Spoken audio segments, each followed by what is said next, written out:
Venez ici pour parler afin qu'ils puissent vous voir. Bien sûr, ce serait génial. Merci beaucoup.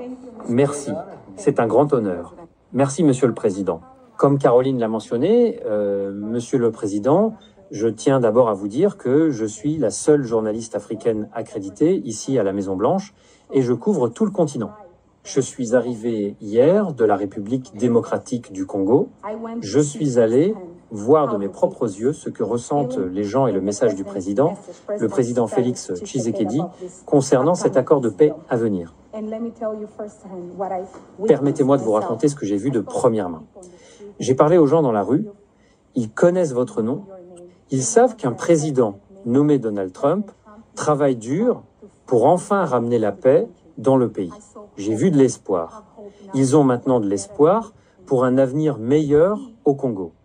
Ils voient ce que vous faites comme un avenir meilleur pour le Congo. J'ai eu l'occasion de m'asseoir avec le président Félix Tshisekedi pour une interview, car je voulais comprendre ce qu'il pensait, ce qu'il ressentait concernant tout ce que votre administration fait. Il m'a dit de première main que pendant de nombreuses années, de nombreux présidents américains ont ignoré ce conflit. Ils n'ont rien fait. Moi-même, j'ai couvert l'administration du président Biden. J'ai posé des questions à plusieurs reprises sur ce conflit. Des gens meurent au Congo. Ce pays a un potentiel énorme, mais ils ont besoin d'aide, car cette guerre détruit le pays. Ils ne m'ont jamais donné de réponse. Et il m'a dit, le président Tshisekedi, qu'il est vous n'avez pas idée, très reconnaissant pour ce que vous faites, pour ce que votre administration fait. Pas seulement lui, mais tout le peuple congolais. Ils voient qu'enfin, ils auront de l'espoir. Et le président Tshisekedi a également mentionné à la fin de mon interview que lorsque la paix arrivera enfin en République démocratique du Congo, il envisage de vous proposer pour le prix Nobel de la paix, car il dit que vous le méritez, que vous avez travaillé pour ramener la paix dans le monde, pas seulement au Congo, et qu'il est très enthousiaste à l'idée de vous rencontrer à l'avenir. C'est très gentil. Waouh, c'est très bien dit.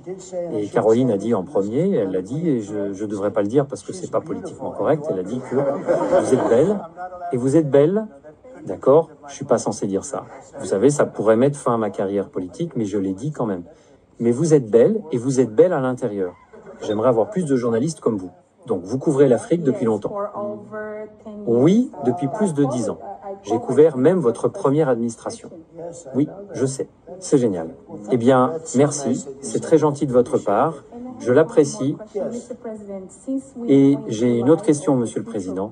Puisque nous savons qu'en juillet ou à l'avenir, les présidents du Rwanda et du Congo viendront aux États-Unis.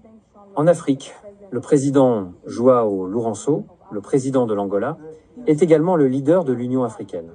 Bien, il a travaillé très dur pour ramener la paix, mais malheureusement, invitons-le ici. Oui, c'est... Voulez-vous l'inviter pour moi? Bien sûr. D'accord. Non, nous aurons...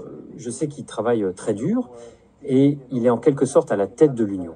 Donc, l'Union à travers toute l'Afrique, pas le genre d'union que nous avons, c'est l'Union à travers toute l'Afrique. Et j'aimerais l'avoir ici. Donc, vous lui ferez savoir... Bien sûr, Monsieur le Président, merci beaucoup. Maintenant, retournez à votre place, d'accord? C'est un excellent travail. C'est une vraie connaissance et un vrai cœur aussi. Félicitations.